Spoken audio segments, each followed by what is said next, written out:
Good morning friends, আমরা এই যে হাউস বোটে আছি। হাউস বোট থেকে এবার বেরোবো কাটরার উদ্দেশ্যে। এই হাউস বোটটা দেখাচ্ছি, এই হাউস বোটের নাম হচ্ছে তানবীর হাউস বোট।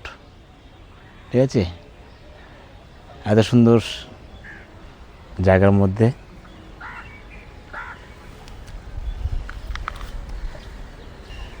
এই যে ম্যাডাম দাঁড়িয়ে আছে, ম্যাডামের পিছন দিকে আছে ওটা হচ্ছে লোটাসের গাছগুলো আছে।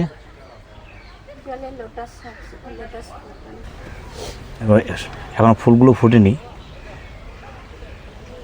এই লোটাসই আছে। পাহাড়, এই ঘর ছাড়লাম।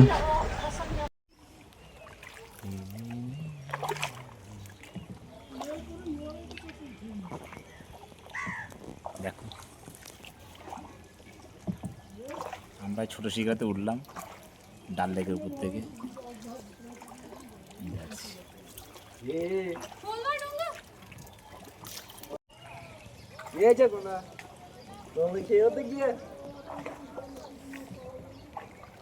বৃষ্টির মধ্যে আমরা ঘুরে বেড়াচ্ছি।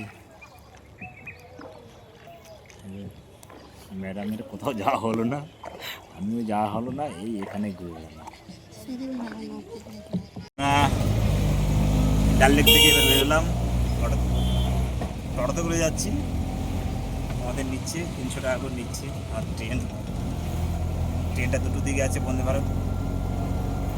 এখন আমরা এখান থেকে 25 টাকা চলে যেতে পারতাম যদি এই বাসগুলো যদি পেতাম, কিন্তু দেরি আর করলাম না, কারণ বলা যায় না কাশ্মীরে আসতেন তো।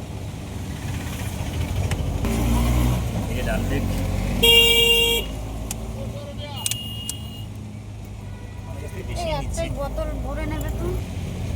আগে যখন আমরা এসেছিলাম তখন আমরা হোটেল নিয়েছিলাম ডান দিকে রাস্তাটা, ওই ব্রিজটা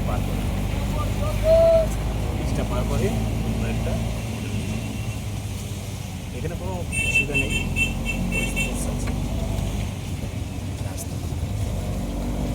আমরা বন্দে ভারত এক্সপ্রেস চাপবো এই শ্রীনগর থেকে। ম্যাডাম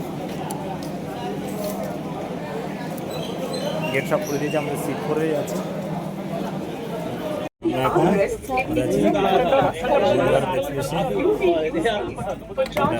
শ্রীনগর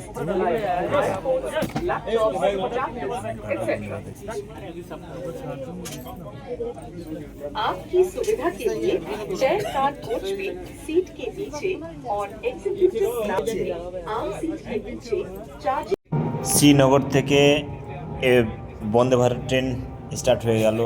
আমরা বসে থাকলাম, প্রকৃতির সৌন্দর্য শুরু হয়ে গেল। এই যে পাহাড় দেখতে দেখতে আমরা চলতে লাগলাম। 2টোর সময় ট্রেন স্টার্ট দিল।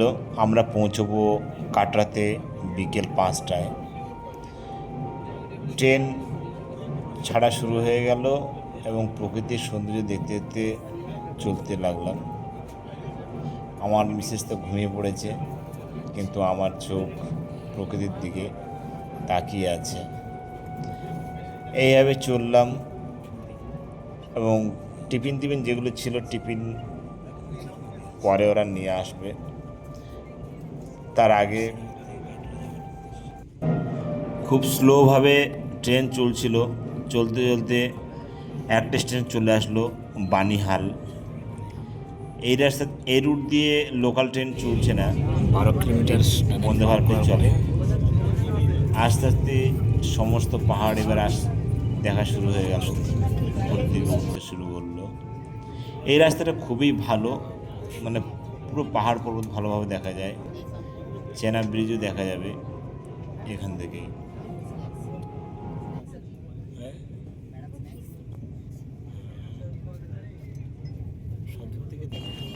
প্রকৃতির সৌন্দর্য দেখতে দেখতে আমাদের ট্রেন এগিয়ে চললো।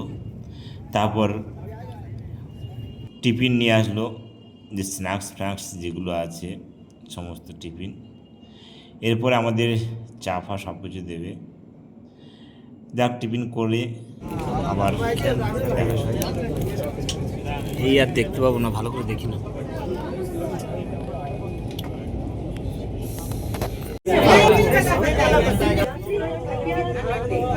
সুন্দর। आप इस समय के এই আমরা এবার চেনাব ব্রিজের উপর থেকে যাচ্ছি। ब्रिज के ऊपर से यात्रा कर रहे हैं जिसकी ऊंचाई 359 मीटर है। यह पेरिस की प्रसिद्ध एफिल ये टावर से चेनाब भी ब्रिज। ऊंचा है। यह अद्वितीय ब्रिज न केवल अपनी ऊंचाई के लिए जाना जाता है बल्कि यह 266 किलोमीटर प्रति घंटा की तेज हवाओं का सामना करने में भी सक्षम আমরা है। চেনাব ब्रिজের উপর থেকে যাচ্ছি। डिजाइन এই যে 5 ভিডিও स्तर খুব के উৎসুক হয়ে भूकंप আছে। को भी झेलने सक्षम है এই जो इसकी मजबूती और सुरक्षा का प्रमाण है। चेनाब ब्रिज এই केवल ব্রিজ দেখার জন্য आसान नहीं है, আরো बल्कि কনফার্মটা यह नए भारत की प्रगति और सामर्थ्य का भी प्रतीक है। हमें गर्व है कि यह ब्रिज पूरे विश्व में भारतीय इंजीनियरिंग की उत्कृष्टता को दर्शाता है।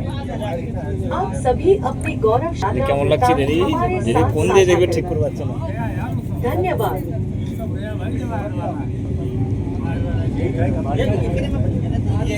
ওইদিকে ভালো আছে? Ladies and gentlemen, হ্যাঁ? we are ওই now দেখো, ওই crossing দেখো, the বরফটা world's গলেছে greatest যেটা, arch bridge, ওই যে the দেখাচ্ছিল Chenab না Bridge. জল পড়ছে ওই At বরফটা 359 meters above the উঁচু riverbed, করো, it's বরফটা taller than the Eiffel Tower and spans 1,315 meters. This robust structure can withstand extreme seismic and weather conditions, ensuring your safe journey. Enjoy historic moment.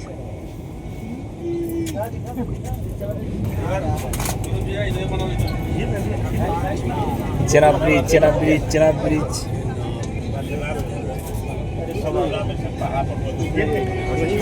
যে নদী নদী, চেনাব নদী। কেমন লাগছে রে?